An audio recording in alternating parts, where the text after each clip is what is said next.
What would you do if the person you mentored like a daughter and the husband you trusted with your life were secretly planning to destroy everything you'd built? Sarah Martinez Chen thought she had it all: a $2 billion tech empire, a perfect marriage, and a protege she'd saved from poverty.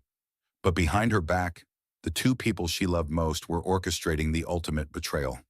They didn't just want to steal her money, they wanted to steal her entire life, use her own success to fund their future together, and leave her with nothing.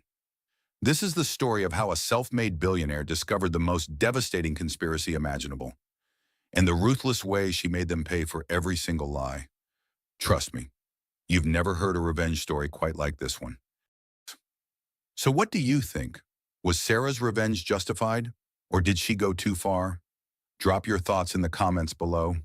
I read every single one and love hearing your perspectives on these complex situations. If this story kept you on the edge of your seat, smash that like button to help others discover it too. And hey, if you're craving more stories about betrayal, justice, and the price of success, hit that subscribe button and ring the notification bell. Because trust me, we've got some absolutely wild stories coming up that will blow your mind. Share this with someone who loves a good revenge story, and I'll see you in the next one. Sarah Martinez Chen's alarm buzzed at 5 a.m. sharp, just like every other morning for the past 3 years. She rolled out of her king-sized bed, careful not to disturb the empty space where her husband Brad should have been sleeping. Again, the morning routine was sacred. 20 minutes on the Peloton, green smoothie with collagen powder, shower with her signature lavender body wash. By 6:30, she was dressed in her power suit, reviewing quarterly reports while her driver navigated Los Angeles traffic toward the gleaming headquarters of Technova Solutions. At 32, Sarah had built a $2 billion empire from nothing. The daughter of Mexican immigrants, she'd started with a $15,000 loan meant for a food truck and turned it into the fastest-growing tech company on the West Coast. Forbes called her a visionary. Fortune magazine put her on their cover. Her TikTok followers hung on every word of her motivational morning posts. "Good morning, beautiful humans," she whispered into her phone camera, filming herself in the back of her Tesla. "Another day to build the life of your dreams. Remember, your only limit is your mindset."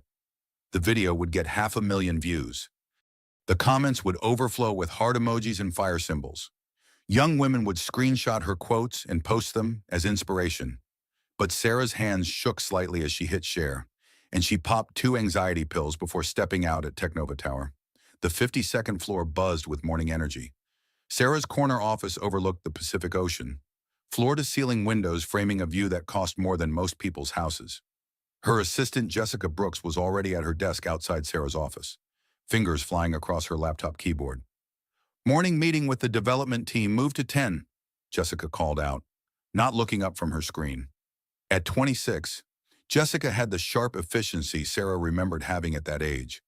Sarah had found her crying in a community college bathroom 3 years ago, overwhelmed by tuition bills and family pressure. One conversation had changed both their lives. "Jessica, you're brilliant," Sarah had said that day, handing her a business card. "I see myself in you. Come work for me." Now Jessica was Technova's chief marketing officer, the youngest executive in company history. Sarah's greatest success story, proof that mentorship could change everything. "Coffee's on your desk," Jessica added. "Double shot, oat milk, just how you like it." Sarah smiled gratefully and disappeared into her office. The coffee was perfect, as always. Jessica remembered everything, anticipated every need. Sarah's own Hermione Granger. She often joked. The morning flew by in a blur of meetings, phone calls, and strategic decisions. Sarah was reviewing acquisition proposals when her phone buzzed with a text from Brad. "Staying at Mom's tonight. Family dinner ran late. Love you." Sarah stared at the message. It was barely noon. What family dinner started before lunch? She tried calling, but it went straight to voicemail. Again. 3 months ago, Brad Wellington had been the perfect husband, charming, supportive, handling the social aspects of Sarah's business while she focused on growth. His old money connections had opened doors. His easy smile had closed deals. But lately, he'd been distant, distracted, missing from bed more nights than not. "You're working too hard," he'd said last week when she'd asked about his absence. I need space to breathe. This pressure you put on everything. Sarah, it's suffocating. The words had cut deep because they echoed her own fears. Was her drive for success destroying her marriage? Was the empire she'd built crushing the life she'd tried to create?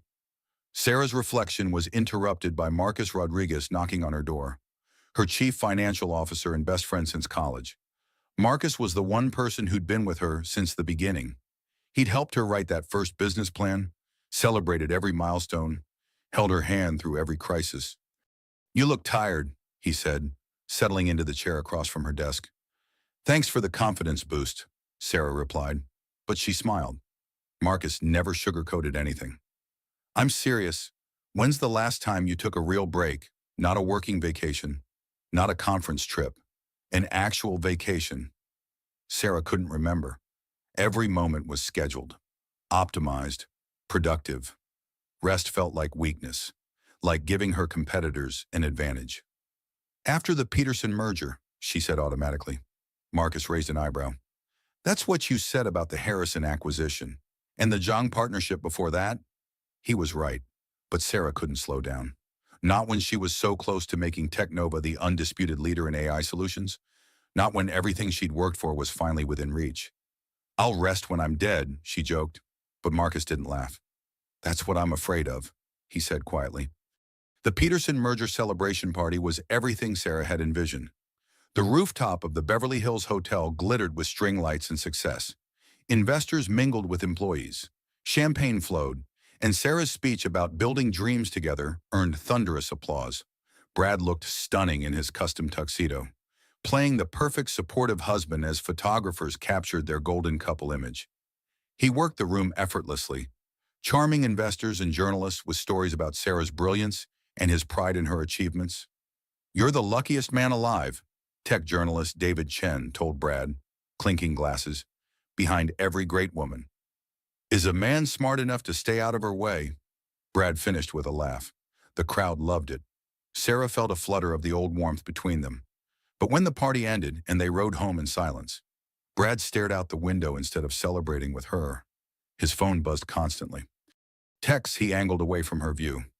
Great party, Sarah said, testing the waters. Brad's thumb moved across his screen. The Peterson deal could open up the entire East Coast market. That's nice, honey. Sarah's chest tightened. This was the biggest deal of her career, and her husband was treating it like weather small talk. The next morning, Sarah found Brad's car keys on the kitchen counter where he'd dropped them. His Tesla sat in their circular driveway, passenger door slightly ajar. Sarah wasn't usually the snooping type, but something nagged at her. She opened the passenger door to close it properly and froze. A single earring lay on the leather seat, silver, with a small diamond. Elegant but understated, exactly the style Jessica always wore. Sarah picked it up with trembling fingers. It could be anyone's. Los Angeles was full of women who wore jewelry like this. Maybe it belonged to one of Brad's clients. Maybe his mother had dropped it during their last family dinner, but deep in her gut, Sarah knew. She photographed the earring and slipped it into her purse. All day at the office, she found herself studying Jessica's ears. The young woman wore different earrings today, but Sarah noticed for the first time how many times Jessica touched her ears when nervous. Everything okay? Jessica asked during their afternoon meeting. You seem distracted. Just tired, Sarah said, but she watched Jessica's face carefully. No guilt, no nervousness. If anything, Jessica seemed more concerned about Sarah than usual. That evening, Sarah waited until Brad was in the shower before approaching him with the earring. I found this in your car, she said casually, holding it up. Brad's reaction was immediate and intense. His face flushed red, his jaw tightened, and for a moment, Sarah saw something she'd never seen before: panic. Then it was gone, replaced by irritation. Sarah, seriously, you're going through my car now. I wasn't going through anything. The door was open, and this was right there on the seat. It's probably Mom's. She borrowed the car last week when hers was in the shop. Brad's voice carried the tone he used when explaining obvious things to slow children. Or maybe it belongs to one of the Peterson wives from the party. People drop things. The explanation was logical, reasonable. So why did Sarah feel like she was losing her mind? You're right, she said slowly. I'm sorry. I guess I'm more paranoid than I thought. Brad's relief was visible.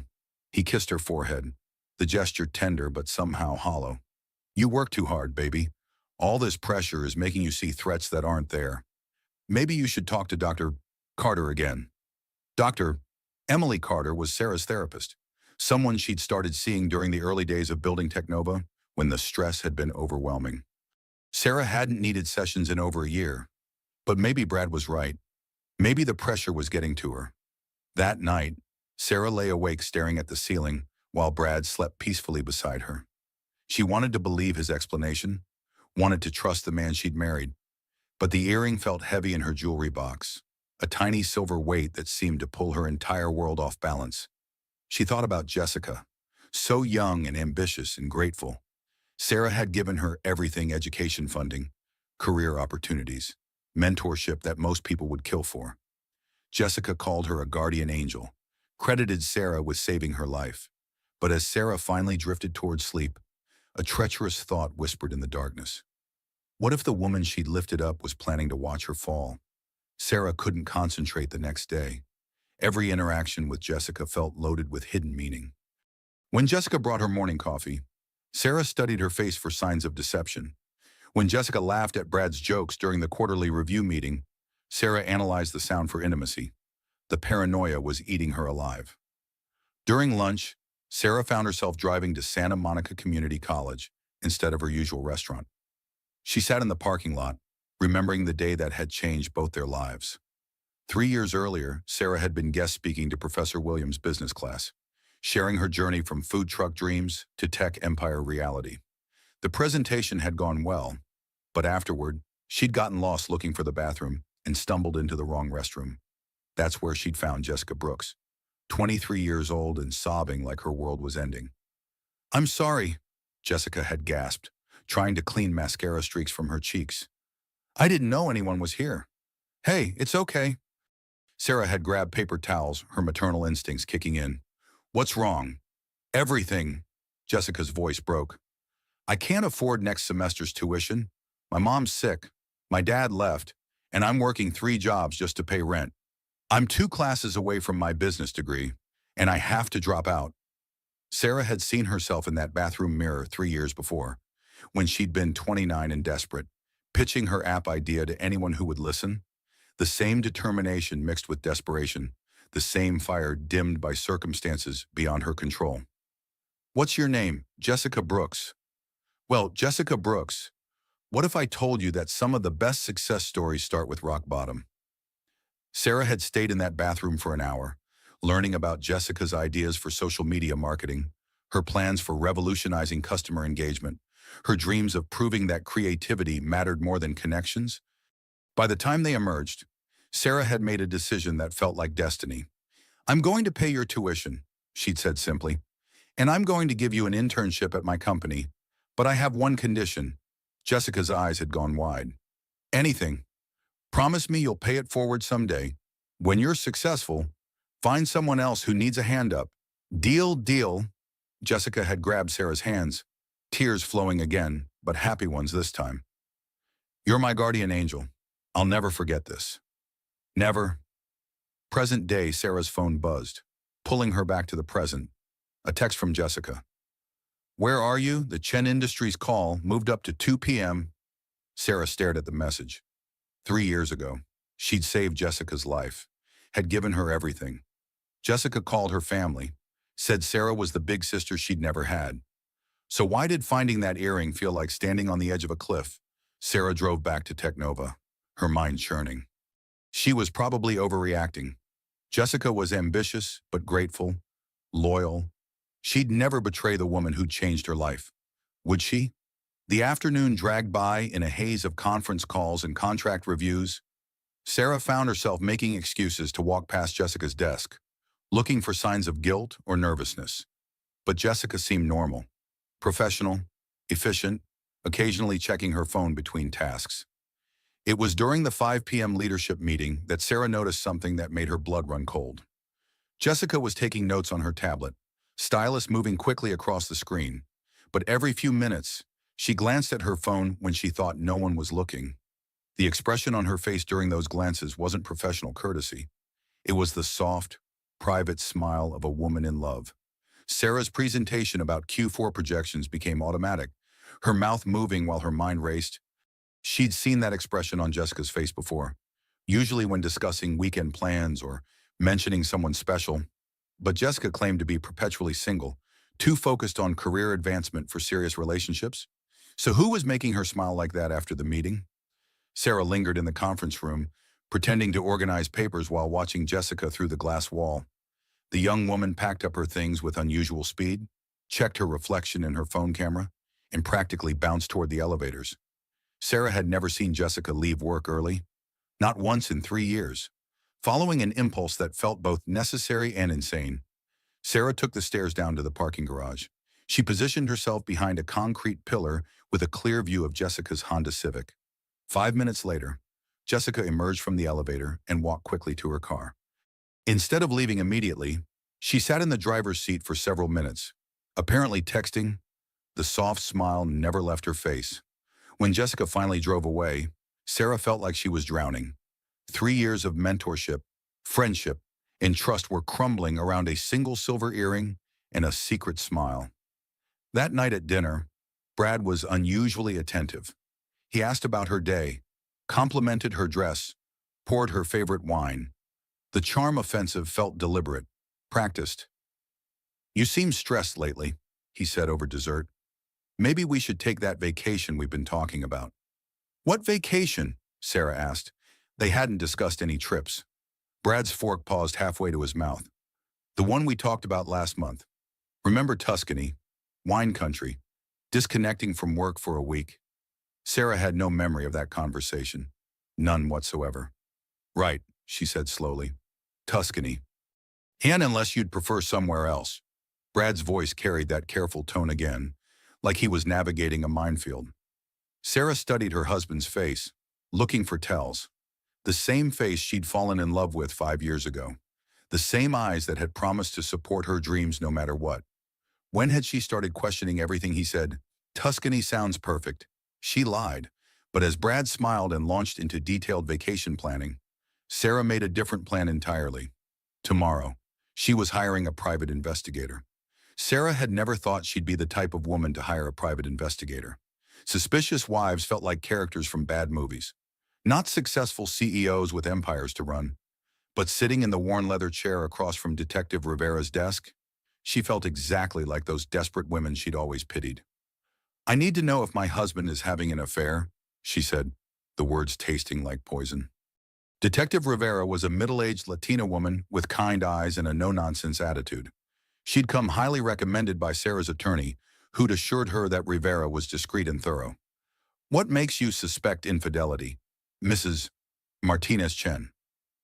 Sarah explained about the earring, the late nights, Brad's increasing distance. Spoken aloud, her concern sounded petty and paranoid. Even she could hear how thin the evidence was. "I understand," Rivera said gently. "Trust your instincts, but prepare for any outcome. Sometimes the truth isn't what we expect." "I just need to know," Sarah said. "One way or another. I need to know." Rivera's retainer was $5,000. Sarah wrote the check without hesitation. The cost of truth seemed reasonable when measured against the cost of slowly losing her sanity. For 3 days, Sarah tried to maintain normalcy while Rivera's team conducted surveillance. She attended meetings, made decisions, smiled at Jessica's efficiency and Brad's sudden attentiveness. But everything felt hollow, like she was performing her own life instead of living it. On Thursday afternoon, Rivera called. "Mrs. Martinez-Chen, can you come to my office? I have information you need to see." Sarah's hands shook as she drove to Rivera's office in downtown Los Angeles. Traffic moved too slowly, then too fast. By the time she sat down across from the detective, her heart was hammering so hard she could hear it. "I'm sorry," Rivera said, sliding a manila envelope across the desk. "The evidence is conclusive." The photographs were worse than Sarah had imagined. Brad and Jessica at a cafe in Malibu, holding hands across a small table. Brad and Jessica entering a couples therapy office together. Brad and Jessica shopping for furniture at a store Sarah recognized as the place where she and Brad had bought their dining room set. But the final photograph shattered something fundamental inside her. Brad and Jessica kissing in the parking lot of what appeared to be a medical building. Jessica's hand resting on her flat stomach in a gesture Sarah recognized with sick clarity. "That was taken yesterday afternoon," Rivera said quietly. "The building houses several medical practices, including 3 OBGYN offices." Sarah stared at the image until it blurred. Jessica looked radiant, glowing in the way Sarah had always imagined she would look if she ever got pregnant. Brad's hand covered Jessica's on her stomach, his face soft with wonder and joy. The same expression he'd worn years ago when Sarah had told him about her first pregnancy. Before the miscarriage. Before the 3 miscarriages that followed. Before the doctors explained that her body would likely never successfully carry a child to term. "There's more," Rivera said reluctantly. "Audio recordings from the therapy sessions. How did you—" "The therapist's office has thin walls, and my equipment is very sensitive. Mrs. Martinez-Chen, I need to warn you, what they're discussing isn't just an affair. They're planning a future together." Sarah nodded, not trusting her voice. Rivera pressed play on a small digital recorder. Brad's voice filled the room, intimate and vulnerable in a way Sarah hadn't heard in months. "I love Sarah, but I can't live this way anymore. She's so driven, so intense about everything. It's like living with a machine sometimes." Jessica's voice responded, younger and softer. "She saved my life. Brad, I feel terrible about this. You don't need to feel guilty. You didn't choose to fall in love with me any more than I chose to fall in love with you. And Sarah, she's damaged. Jess, all those miscarriages broke something in her. She'll never be able to give me the family I want. The baby deserves to have parents who love each other. And she will. We're going to be amazing parents. As soon as I figure out how to tell Sarah about us." The recording continued, but Sarah couldn't process the words anymore. Her vision tunneled, and she felt like she was falling through space. Damaged. The word echoed in her skull like a gunshot. She'd never told anyone except Brad about the pregnancy losses. Not her parents. Not Marcus. Not even Dr. Carter. The grief and shame had been too overwhelming to share. Brad was the only person who'd held her through those dark nights when her body had failed her, again and again. And now he was using her deepest pain to justify betraying her with the woman she'd mentored like a daughter. "Mrs. Martinez-Chen." Rivera's voice sounded far away. "Are you all right?" Sarah looked up, surprised to find tears streaming down her face. When had she started crying? "How long?" she whispered. "Based on the surveillance patterns, approximately 4 months. They're seeing the therapist to plan how to leave their respective relationships and build a life together." 4 months, Sarah calculated backward, remembering when Brad had started becoming distant, when Jessica had started working later hours, when her perfect life had begun its invisible collapse. "I need copies of everything," Sarah said, her voice steadier than she felt. "Of course, Mrs. Martinez-Chen. I have to ask, what do you plan to do with this information?" Sarah wiped her eyes and straightened her shoulders, the same posture she'd used when pitching investors, when facing hostile board members, when building an empire from nothing. "I'm going to handle this like I handle all my business problems," she said. "Strategically," but as Sarah drove home with the evidence burning like acid in her purse, she knew that some betrayals couldn't be solved with strategic planning. Some betrayals required war. Sarah spent 3 sleepless nights planning her approach. Rage battled with heartbreak while her mind cataloged every moment of the past 4 months that suddenly made terrible sense. Jessica's increased interest in Brad's opinions during meetings. Brad's newfound enthusiasm for company events where Jessica would be present. The way they never quite looked at each other directly. A tell Sarah now recognized as practiced deception. She decided to confront them separately, starting with Jessica. On Monday morning, Sarah arrived at the office early and waited. Jessica walked in at 7:30 sharp, as always, carrying 2 cups of coffee and wearing the soft smile that Sarah now understood had nothing to do with work satisfaction. "Jessica, could you come into my office, please?" "Of course." Jessica handed over Sarah's coffee with her usual efficiency. "The Morrison presentation is ready for your review, and I've scheduled the budget meeting for 10:30. Sarah waited until Jessica was seated across from her desk. then pulled out the manila envelope. She didn't speak, just slid the photographs across the mahogany surface one by one. The progression of emotions across Jessica's face was devastating to watch. Confusion, recognition, fear, and finally, resignation. Sarah, I can explain. Can you? Sarah's voice was deadly quiet. Can you explain how the woman I pulled out of poverty, whose education I paid for, whose career I built from nothing, decided to steal my husband? Jessica's eyes filled with tears, but Sarah felt no sympathy. Not anymore. It wasn't supposed to happen, Jessica whispered. I never meant for this to happen. But it did happen.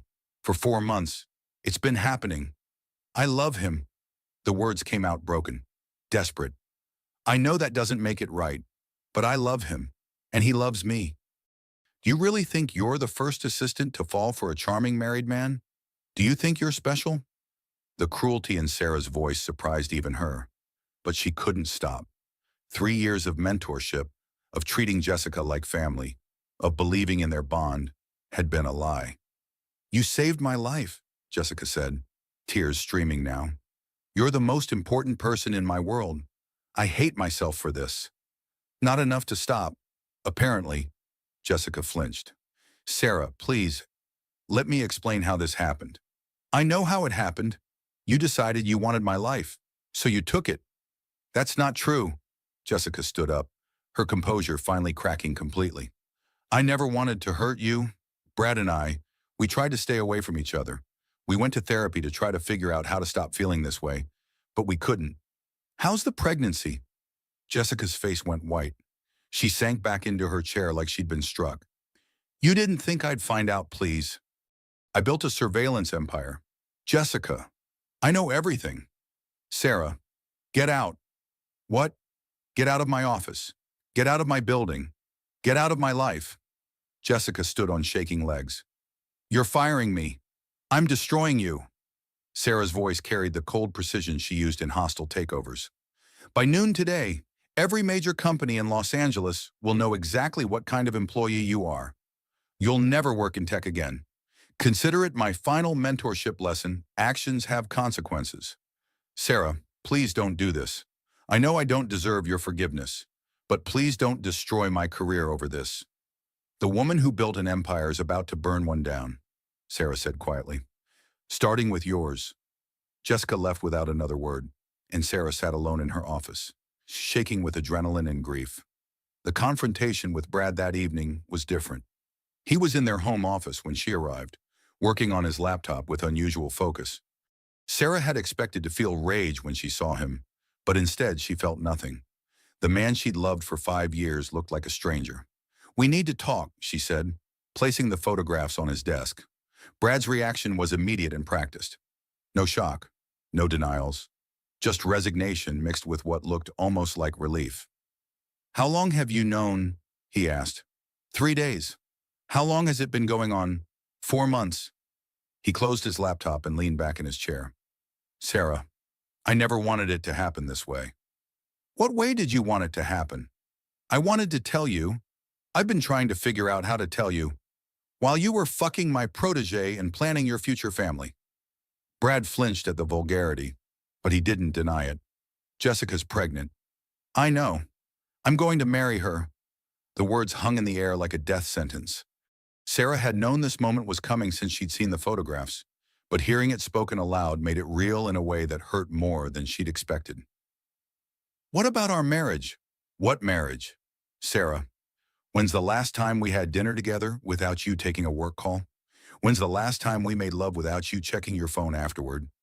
You married your company years ago. I just finally found someone who actually wants to marry me.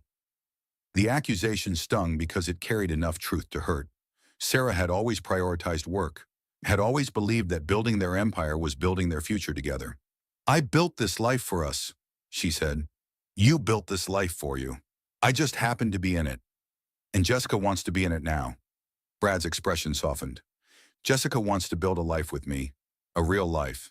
Kids, family dinners, vacations that aren't working trips, the things you never wanted. I wanted children. You wanted the idea of children, but every time you lost a pregnancy, You threw yourself deeper into work instead of grieving with me. You turned our tragedy into ammunition for your success story. The words hit like physical blows. Sarah felt something breaking inside her chest, something that had been cracking for months without her realizing it. I'll file for divorce tomorrow, Brad continued. We can divide everything fairly. The house, the investments, and get out. Sarah, get out of my house. Tonight? Now? Brad stood slowly. This doesn't have to be ugly. Too late for that, Sarah said. You made it ugly the moment you decided to play house with my employee while I was building the empire that paid for your lifestyle. I never asked for this lifestyle. No, you just enjoyed it. The cars, the house, the social connections, the reputation of being married to Sarah Martinez Chen. You enjoyed it right up until you found someone younger and more grateful to give it to. Brad gathered his laptop and a few personal items. At the doorway, he turned back. For what it's worth, I'm sorry it happened this way.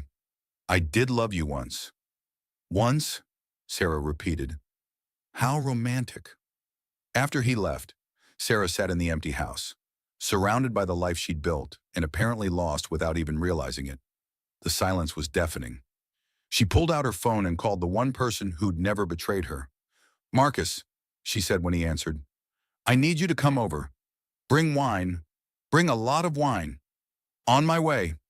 20 minutes later, Marcus found her sitting on the kitchen floor with her back against the refrigerator, still in her business suit, makeup streaked with tears.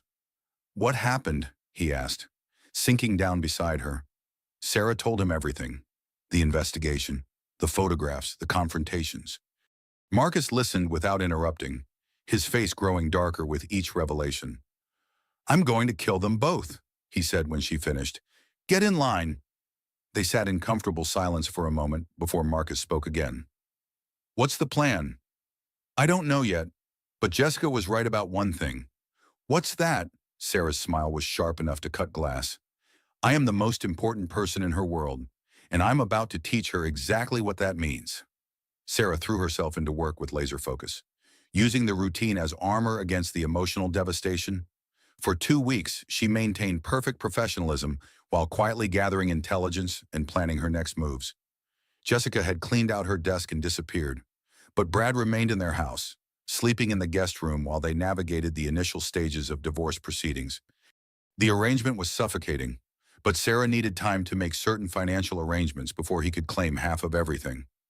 The revelation came during a routine audit that Marcus had suggested as part of their divorce preparation. Sarah, you need to see this immediately, Marcus said, bursting into her office without knocking. His face was pale, and his hands shook as he spread financial documents across her desk. What am I looking at? Embezzlement. Systematic, sophisticated embezzlement that's been going on for 8 months. Sarah's blood ran cold as Marcus walked her through the evidence. Fake vendor accounts, inflated consulting fees, money being siphoned from their research and development budget into accounts that led to dead ends. How much? She asked. So far, $2.7 million? How is that possible? We have safeguards, approval processes. Someone with executive access has been bypassing the safeguards. Someone who understands our system intimately. Sarah stared at the papers, her mind racing. Only 5 people had the level of access necessary for this kind of theft herself. Marcus, their head of security, their chief technology officer, and Brad, she whispered. It gets worse, Marcus said grimly. I tracked some of the money. A significant portion went to funding a startup called JB Marketing Solutions. JB, Jessica Brooks. She filed the incorporation papers 6 months ago, which means they were planning this long before you found out about the affair. Sarah felt like she'd been punched in the stomach. The affair wasn't a crime of passion. It was a calculated heist, with her heart as collateral damage. There's more, Marcus continued. I found correspondence between Brad and Jessica about your mental state. They've been documenting instances of what they call erratic behavior. What erratic behavior? Late-night work sessions, mood swings, forgetting conversations. They're building a case that you're mentally unfit to run the company. Sarah's mind reeled. The forgotten conversation about Tuscany. The times Brad had suggested she seemed paranoid or stressed. The way he'd encouraged her to see Dr. Carter again. They're going to try to have me removed as CEO, she said. Tomorrow, emergency board meeting called by Brad as chief operating officer and major shareholder. The agenda is your fitness for leadership, given recent stress and alleged mental health concerns. Sarah stood up, pacing to her window. 52 floors below, Los Angeles stretched to the horizon, the city where she'd built everything from nothing, where she was about to lose everything to the two people she trusted most. Do we have enough evidence to stop them? Maybe, but we need more time to build a case, and we need to protect your position first. Sarah's phone buzzed with a text from Brad. Emergency board meeting tomorrow at 9 a.m. Please prepare to discuss your recent stress levels and their impact on company decisions. The pretense of concern was sickening. Brad was positioning himself as the worried husband trying to help his overwhelmed wife, when he was actually orchestrating her professional destruction. Call an emergency meeting of our legal team, Sarah said. Tonight, I don't care what it costs. Already done. They're waiting in conference room A. Sarah's legal team worked through the night, preparing a multi-pronged defense strategy. They had evidence of the embezzlement, but Brad's position as COO and his charm with the board members made the situation delicate. We need a smoking gun, lead attorney Patricia Kim explained. Something undeniable that proves they're acting in bad faith. What kind of smoking gun? Recorded evidence of them admitting the scheme. Or documented proof that they're coordinating this takeover attempt. Sarah thought about Detective Rivera's audio equipment, about the thin walls in the couple's therapy office where Brad and Jessica had revealed their true intentions. I might have something, she said. At 8:30 the next morning, Sarah walked into the Technova boardroom wearing her most conservative suit and carrying a leather portfolio that contained her professional life or death. The board members were already seated, 7 successful executives who'd invested in her vision and supported her leadership for years. Brad sat at the opposite end of the table, playing the role of concerned husband with Oscar-worthy conviction. Thank you all for coming on short notice, Brad began. I've called this meeting because I'm genuinely concerned about Sarah's well-being and its impact on the company we've all worked so hard to build. Board member Patricia Chen leaned forward. What specific concerns do you have? Brad, Sarah's been under enormous pressure lately. She's working 18-hour days, making decisions without proper consultation, and frankly, showing signs of paranoia and instability that concern me both as her husband and as an officer of this company. Sarah watched the faces around the table. These people had known her for years, had seen her navigate crises with grace and intelligence. But Brad's words were planting seeds of doubt. I've suggested she take a leave of absence to focus on her health, but she's refused. I think for the good of the company and for Sarah's own well-being, we need to consider temporary leadership changes. That's an interesting perspective, Brad, Sarah said calmly. Before we discuss my mental health, perhaps we should discuss your criminal activity. The room went silent. Brad's face flushed red, but he maintained his composure. I'm not sure what you mean. Sarah opened her portfolio and distributed copies of the embezzlement evidence to each board member. I'm referring to the $2.7 million you've stolen from this company to fund your girlfriend's startup. Chaos erupted. Board members shuffled through papers. Voices rose in confusion and anger, and Brad's carefully constructed facade began to crumble. These are fabricated, Brad said desperately. This is exactly the kind of paranoid behavior I'm talking about. Sarah's been investigating everyone, seeing conspiracies everywhere, including the conspiracy where you've been documenting my alleged mental instability while planning to have me removed as CEO. Sarah pulled out her phone and pressed play. Brad's voice filled the room, crystal clear. Sarah's damaged. Jess, all those miscarriages broke something in her. She'll never be able to give me the family I want, and she's becoming too unstable to run the company effectively. Jessica's voice responded, when do you think we can make our move on the board? Soon. I've been documenting her erratic behavior for months.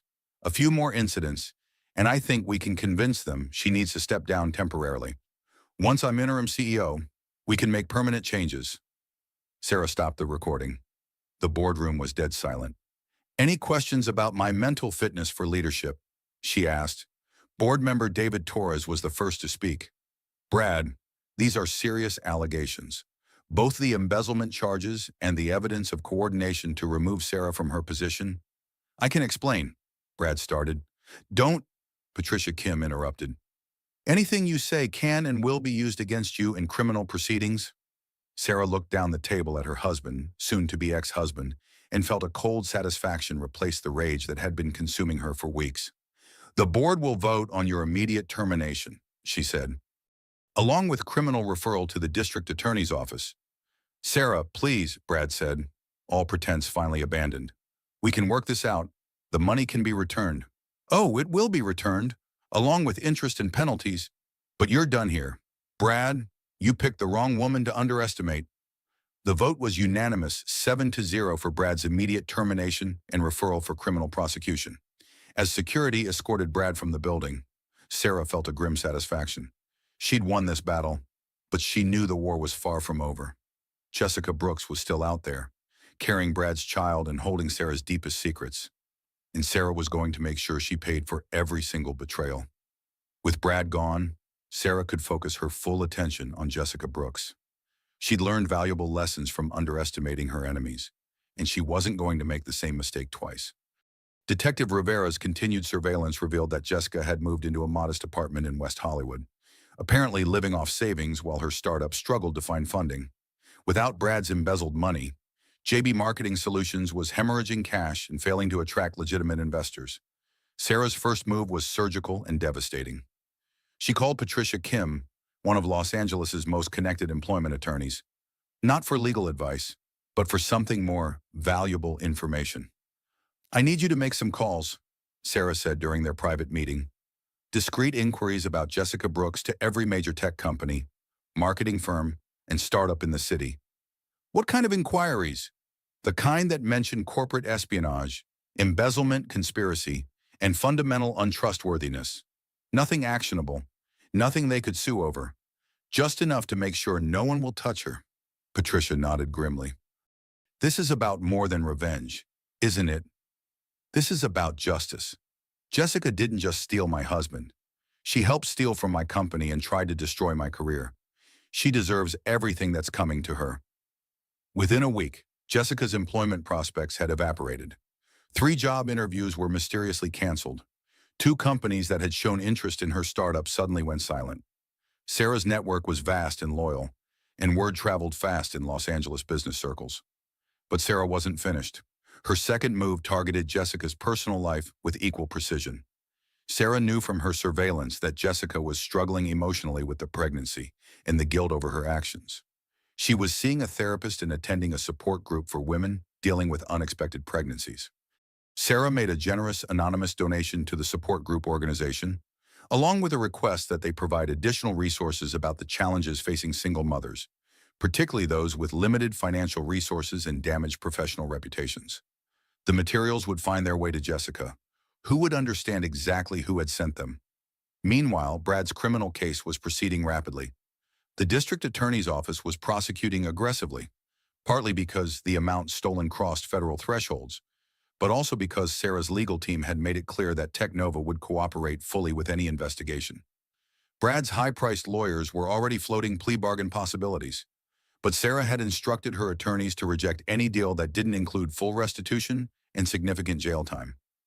He's offering to testify against Jessica in exchange for reduced charges, Patricia Kim reported during a strategy meeting. Apparently, he's willing to claim the whole thing was her idea. Sarah almost laughed. Of course he is. Brad never could take responsibility for anything. Do you want us to consider the deal? Absolutely not. I want them both to face full consequences. No shortcuts. No mercy. 3 weeks after Brad's termination, Sarah received a call that made her pause her campaign of systematic destruction. Mrs. Martinez Chen, this is Dr. Rebecca Santos from Cedars-Sinai Medical Center. We have Jessica Brooks here, and she's listed you as an emergency contact. Sarah's blood ran cold. Despite everything, Jessica had kept her as an emergency contact. Is she all right? She's stable now, but she was brought in after collapsing at home. Severe dehydration and malnutrition. She's about 14 weeks pregnant, and we're concerned about both her health and the baby's. Sarah closed her eyes. Even in the midst of her war against Jessica, the thought of something happening to an unborn child made her stomach turn. Is she asking for me? She's been asking for you since she regained consciousness. Mrs. Martinez Chen, I'm not sure what's going on between you two, but she seems to think you're the only person who can help her. Sarah sat in her car outside Cedars-Sinai for 20 minutes, warring with herself. Jessica had betrayed her in the most fundamental way possible, had tried to destroy her career and steal her life. She deserved whatever consequences came her way. But she was also the frightened young woman Sarah had found crying in a bathroom 3 years ago. The woman Sarah had saved once already. Finally, Sarah walked into the hospital. Jessica looked terrible. Her skin was gray, her eyes sunken, and she seemed to have lost weight everywhere except her barely visible baby bump. When she saw Sarah in the doorway, she burst into tears. "I didn't think you'd come," Jessica whispered. "I almost didn't." Sarah remained standing near the door, maintaining distance. "The doctor says you're malnourished. I haven't been able to keep much food down, and I can't afford to eat well anymore. Did you know that Brad emptied our joint account before he got arrested? I'm living off credit cards." Sarah felt a flicker of sympathy, then remembered Jessica's betrayal and crushed it. "You made your choices, Jessica. All of them. I know I don't deserve your help. But Sarah, I'm scared. The baby. What if something happens to the baby because of what I did? What do you want from me? I don't know. Forgiveness, help, I don't have anyone else. My parents disowned me when they found out about the affair. My friends think I'm toxic. You're the only person who ever believed in me." Sarah looked at the broken woman in the hospital bed and felt something she hadn't expected, pity mixed with disgust. "I believed in you, and you destroyed me." "I tried to destroy you," Jessica corrected. "But look around. Sarah, you're still here. You're still successful, still powerful, still the most formidable woman I know. I'm the one who's destroyed." "Good," Sarah said quietly. "You should be destroyed. You earned it." Jessica flinched like she'd been slapped, but she didn't argue. "I'm going to pay your hospital bill," Sarah continued. "Not because you deserve help, but because that baby doesn't deserve to suffer for your mistakes. But after this, we're done. Forever. If I see you again, if you contact me again, if you even mention my name to another human being, I will finish what I started. Do you understand?" Jessica nodded, tears streaming down her face. "Thank you," she whispered. "Don't thank me. Thank the baby you're carrying. That child is the only reason you're not completely ruined yet." Sarah left the hospital feeling hollow rather than victorious. She'd won, but the victory tasted like ash in her mouth. Justice was supposed to feel better than this. 2 months later, Sarah was reviewing third-quarter projections when Marcus burst into her office with an expression she'd never seen before. Pure excitement mixed with disbelief. "You're not going to believe this," he said, dropping into the chair across from her desk. "Try me. I've had a few surprises lately. Alex Thompson called. He wants to meet with you tomorrow about acquiring Technova." Sarah looked up from her computer. Alex Thompson was the CEO of Quantum Dynamics, Technova's biggest competitor. He was brilliant, ruthless, and someone she genuinely respected despite their rivalry. Why would he think we're for sale? That's the interesting part. He seems to think Brad and Jessica contacted him months ago about facilitating a sale. He's been waiting for follow-up communication that never came. Sarah's mind raced. How much did he offer? $3.8 billion. The number hit Sarah like a physical blow. Technova was worth approximately $2 billion on paper, but Alex was offering nearly double that amount. "There's more," Marcus continued. "I did some digging into the timeline. Alex first contacted our legal department about preliminary acquisition discussions 6 months ago. Patricia Kim's office has the emails. 6 months ago," Sarah calculated backward. "That's 2 months before I discovered the affair. Which means Brad and Jessica were planning to sell your company long before you knew about their relationship." Sarah felt the familiar rage building, but it was accompanied by something else: curiosity. Why would Alex Thompson offer so much for Technova? And why had he waited this long to move forward? "Set up the meeting," she said. "But make it here, in my office. I want to control the environment." Alex Thompson arrived the next day looking exactly like what he was: a billionaire tech mogul who could buy and sell companies like other people bought cars. He was tall, silver-haired, and carried himself with the confidence of someone who'd never lost a major business negotiation. "Sarah," he said, shaking her hand with genuine warmth, It's good to see you again. Alex, I have to admit, your acquisition interest surprised me. I'm sure it did, given how our previous conversations ended.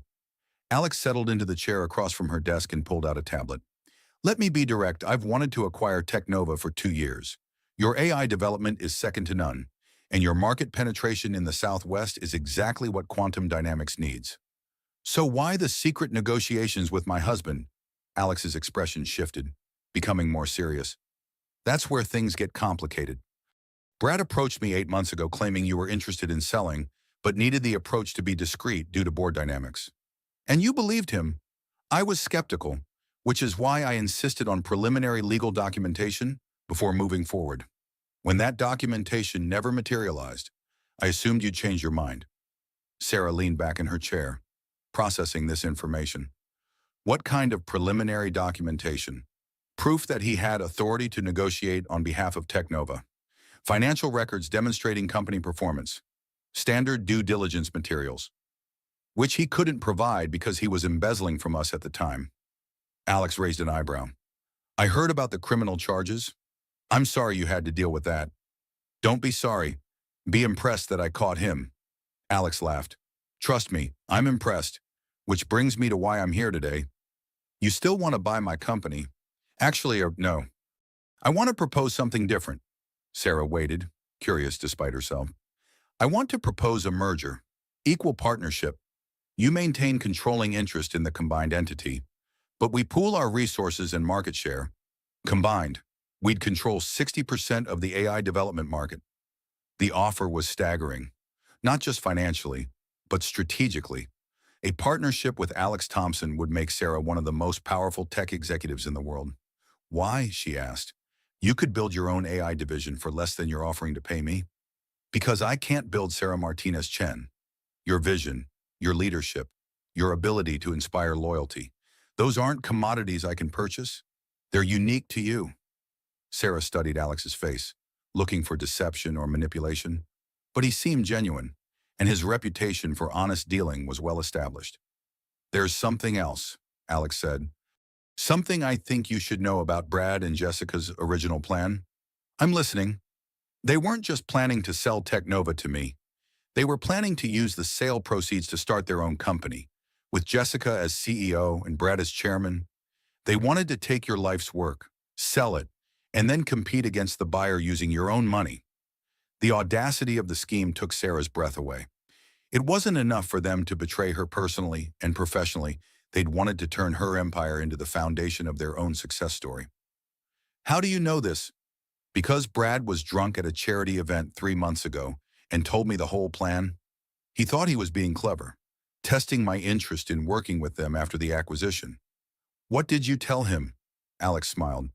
I told him that anyone stupid enough to try to con Sarah Martinez Chen deserved whatever happened to them. Sarah found herself smiling for the first time in months. And then you waited to see what would happen. I knew you'd figure it out eventually. I just wanted to see how you'd handle it. How do you think I handled it? Brilliantly. Brad's facing federal charges. Jessica's unemployable in this industry, and you've emerged stronger than ever. It was like watching a masterclass in corporate warfare. Sarah considered the merger proposal. It would mean sharing control of her empire, but it would also mean expanding that empire beyond anything she could achieve alone. I'll need to review the terms with my team, she said. Of course. Take all the time you need. But Sarah, yes, I want you to know that I've been watching your career for years. What Brad and Jessica did to you was unforgivable, but it also revealed something important. You're not just a successful CEO. You're a force of nature, and I'd rather have you as a partner than a competitor. After Alex left, Sarah sat alone in her office, staring out at the Los Angeles skyline. In the space of 6 months, she'd lost a husband, a protege, and her faith in the people closest to her. But she'd also discovered reserves of strength and ruthlessness she hadn't known she possessed. Her phone buzzed with a text from Marcus. Alex Thompson's team just sent over the preliminary merger documents. Sarah, this deal would make you the most powerful woman in tech. Sarah smiled and typed back, let's see what force of nature looks like with unlimited resources. The empire she'd built was about to become the empire she commanded. 6 months after discovering Brad's betrayal, Sarah sat in the federal courthouse watching her ex-husband face sentencing for embezzlement and conspiracy charges. He looked older, diminished in his orange jumpsuit, his charm finally insufficient to talk his way out of consequences. "Mr. Wellington," Judge Patricia Reeves said, "you've been found guilty of embezzling $2.7 million from Technova Solutions and conspiracy to defraud the board of directors. Given the sophisticated nature of this scheme and your abuse of your position of trust, I sentence you to 4 years in federal prison, followed by 2 years supervised release." Brad's shoulders sagged as the bailiff approached with handcuffs. Before they led him away, he turned to look at Sarah in the gallery. She met his gaze steadily, feeling neither satisfaction nor pity, just the cold finality of justice served. Outside the courthouse, Detective Rivera waited with news about Jessica. She pled guilty to conspiracy charges in exchange for 2 years probation and community service, Rivera reported. "The baby was born healthy 3 weeks ago. A girl." Sarah felt an unexpected pang at the news. Despite everything, the image of Jessica holding her newborn daughter stirred complicated emotions. Where is she now? Back in her hometown in Ohio, living with her sister, working at a local diner? The tech industry blacklist was thorough. She can't get hired anywhere in her field. Sarah nodded. The professional destruction was complete. But she found herself thinking about that baby girl who would grow up knowing her father was a convicted felon and her mother was unemployable in her chosen career. "Thank you for everything, Detective. It was an honor working with you, Mrs. Martinez Chen. I hope you never need my services again." As Sarah drove back to Technova Tower, she reflected on how completely her life had changed. The merger with Quantum Dynamics had been finalized the previous month, creating the largest AI development company in North America. Sarah was now CEO of a $4 billion empire with operations in 12 countries. But the personal cost had been enormous. She learned to sleep alone, to eat dinner without conversation, to celebrate victories without sharing them with anyone who'd known her before she became successful. Marcus had tried to set her up with colleagues and friends, but Sarah found herself uninterested in dating. The betrayal had left scars that made trusting new people feel impossible. Dr. Emily Carter had helped her work through the anger and grief, but healing was slow work. Some nights, Sarah still woke up reaching for Brad's warmth before remembering he was gone. The irony wasn't lost on her. She'd won everything and lost everything simultaneously. Sarah's assistant informed her that Alex Thompson was waiting in her office when she arrived. The partnership had exceeded both their expectations, but Sarah still felt wary around Alex, unsure whether his respect was genuine or strategic. "How did it go?" Alex asked as she entered. 4 years for Brad, probation for Jessica. "Justice served," Sarah considered the question. "Justice served, yes, but justice and satisfaction aren't the same thing." Alex nodded thoughtfully. "I wanted to discuss something with you. It's personal rather than business." Sarah tensed. Personal conversations still felt dangerous, loaded with potential for new betrayals. "My cousin Marcus mentioned you might be interested in expanding our mentorship program," Alex continued. Sarah blinked in surprise. She hadn't expected that direction. "He thinks you'd be good at identifying young women who need opportunities, given your history with Jessica Brooks." "My history with Jessica is exactly why I'd be terrible at it," Sarah said. "I trusted her completely, and she destroyed me. But you survived her destruction, and you learned from it. That makes you stronger, not weaker." Sarah walked to her window, looking down at the bustling city below. Somewhere in Los Angeles, young women were struggling with the same challenges Jessica had faced 3 years ago. Some of them were brilliant and grateful and deserving of chances. Some of them weren't. "What are you proposing? A scholarship program for women in tech, combined with internships at our companies, but with safeguards this time. Multiple mentors, financial oversight, clear boundaries." "Why do you care about this?" Alex joined her at the window. "Because I have a daughter who's going into computer science next year. I want her to have opportunities, but I also want her to understand responsibility. Your story, both the success and the betrayal, could teach the next generation valuable lessons." Sarah thought about Jessica's baby daughter, growing up with the weight of her parents' mistakes. Maybe there was a way to help young women succeed without repeating Jessica's errors. "I'll consider it," she said. "That's all I ask." After Alex left, Sarah sat alone in her office as the sun set over Los Angeles. Her empire was secure, her enemies were defeated, and her future was unlimited. But as she prepared to leave for another night alone in her mansion, Sarah realized that rebuilding trust in others and in herself would be the hardest victory of all. Her phone buzzed with a text from an unknown number. "Ms. Martinez Chen, my name is Maria Santos. I'm a senior at UCLA studying computer science. Professor Williams gave me your contact information. I'm struggling to pay for my final semester, and I heard you sometimes help women in tech. I don't know if you're still doing that, but I wanted to reach out. Thank you for your time." Sarah stared at the message, remembering another young woman who'd needed help 3 years ago. The woman who'd become both her greatest success story and her deepest betrayal. After a long moment, she typed back, "Maria, I'd be happy to meet with you. But first, I need you to understand something. Kindness isn't weakness, but it requires wisdom. Are you interested in learning both?" The response came quickly. "Yes, ma'am. I'm interested in learning everything." Sarah smiled and typed her final message, "Then let's see what you're made of." 1 year later, Sarah stood before a packed auditorium at the congressional hearing on corporate fraud and workplace ethics. The room buzzed with energy as senators, journalists, and corporate executives waited for her testimony. "Senator Williams," Sarah said into the microphone, "corporate fraud isn't just about stolen money. It's about stolen trust, stolen opportunities, and the systematic destruction of the values that make businesses worth building." Senator Williams leaned forward. "Can you elaborate on that, Ms. Martinez Chen? When my former husband and employee conspired to embezzle from my company, they weren't just stealing cash. They were stealing from every honest employee who trusted the system, every investor who believed in our mission, and every young entrepreneur who looks to successful companies as examples of what's possible." Sarah's voice carried the authority of someone who'd rebuilt an empire from betrayal. The Technova Quantum Dynamics merger had been wildly successful. But more importantly, Sarah had used her platform to advocate for stronger corporate oversight and ethical business practices. "What recommendations do you have for preventing similar fraud?" asked Senator Chen. "Three key changes," Sarah replied. "First, mandatory rotation of financial oversight responsibilities to prevent long-term manipulation. Second, whistleblower protections that actually protect whistleblowers instead of exposing them to retaliation. Third, personal liability for executives who enable fraud through willful ignorance." The hearing continued for 2 hours, with Sarah fielding questions about corporate governance, mentorship programs, and the intersection of personal and professional ethics. When it concluded, she felt exhausted but satisfied.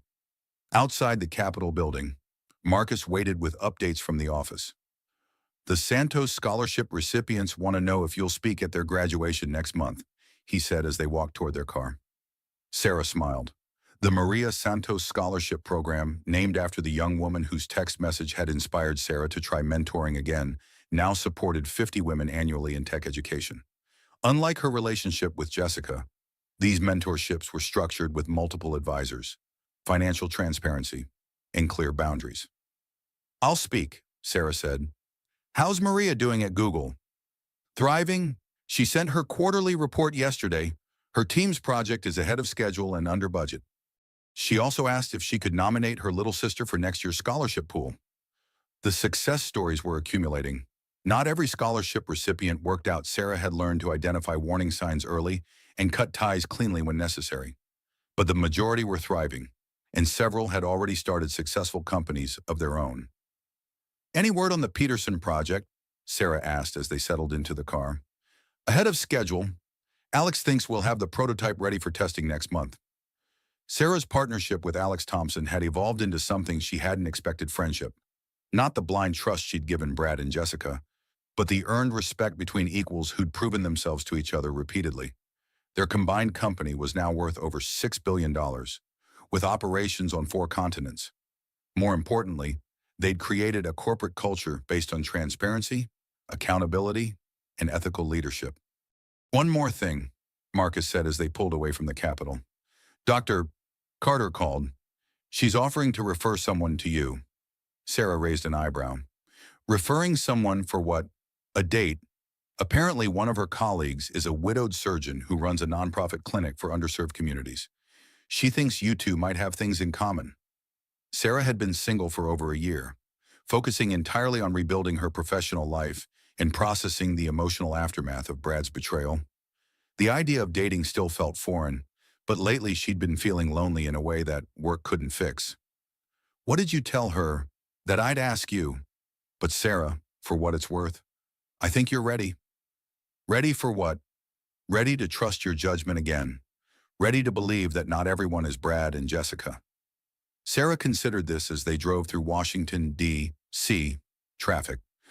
The scars from the betrayal would always be there, but they'd also made her stronger, more perceptive, more careful about who she allowed into her inner circle.